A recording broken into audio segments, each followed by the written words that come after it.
Every Monday we like to take a look at new books that are on the horizon, and one that caught my eye recently is The Story of I Can't. It's written by Robert Page, and Rob's with us this afternoon. Rob, welcome to BBC Hereford and Worcester. Good afternoon, Tony. Good to see you. How's things?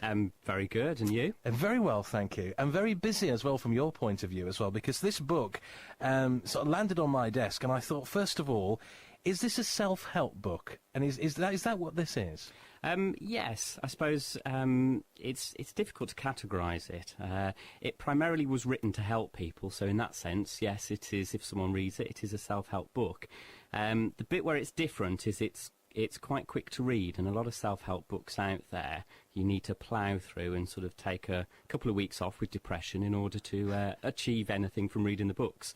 And the difference with this book is that you can read it in about 5 minutes and feel better. Right. Which I think in this day and age where time is of the essence and people don't have the time generally to do things, 5-minute self-help book is exactly what you need. It also, though, is not just about self-help, it's also about inspiring and motivating.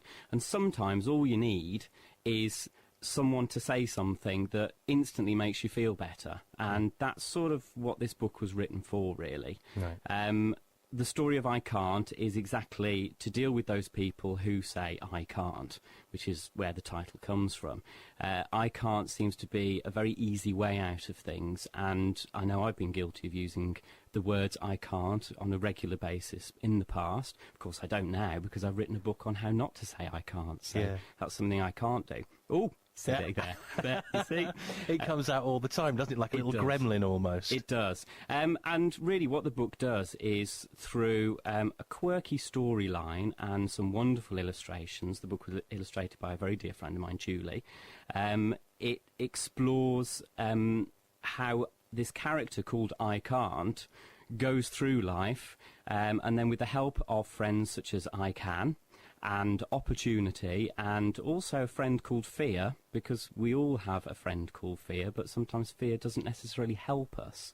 The book goes through this story, and as you would imagine in a self-help book, everything turns out all right in the end. Yeah, so it's a little bit like a fairy story, if you like, for all ages. Yes, I actually wrote it originally for my age group, which is the 30-something age group, because a lot of people I knew and know, and friends of mine and myself, have had some form of therapy. It seems sort of quite common in the 30-something age group, and so I sort of wrote it for people I knew, and then when I was trying and testing the book, it went out there and ended up being read to as young as 4, and being read by as old as 86, I think, is the eldest person we've had read the book. And it's been a bit overwhelming, actually, the response to it.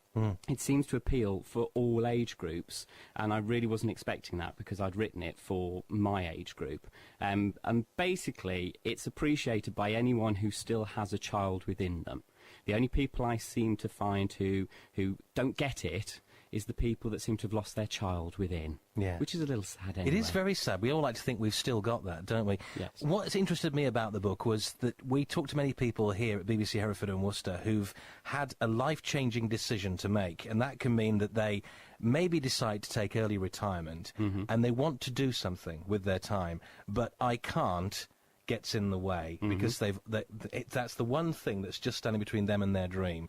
It could be financially possible, it could be physically possible, but there's still this I can't in the background. So again, I would imagine that this book is essential reading for them as well. Yeah, absolutely. I mean, I can't ultimately are just words, but they are words that have a very big effect on people.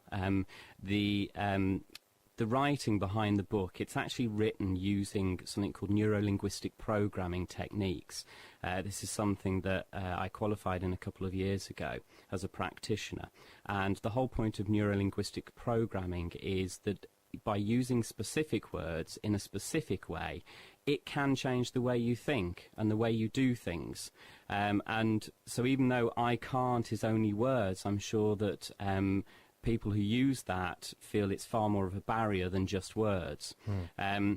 So the whole book is written using neurolinguistics programming, which hopefully, and so far the results have been very, very positive, just through words and, of course, the wonderful pictures that go with it, it does change the way people think. And suddenly might even turn into, well, actually I can, but maybe I'm too scared to, or I can, or maybe I'm not financially able to at the moment. So suddenly it's like, well, actually I can, but maybe not at this particular moment in time. Yeah, that's when this character Fear gets in the way. Fear. Which we all have. We all know a fear somewhere down the line, don't we? Rob, it's been great having you on the show today. All the very best with the book. Any sort of ideas for a follow-up at all?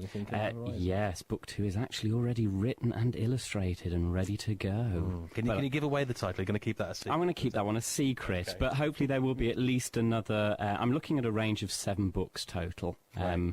But yes, I hope everyone who reads this book really gets something out of it, because that's why I wrote it. Brilliant. Rob, great to see you. Thanks for being with us this afternoon.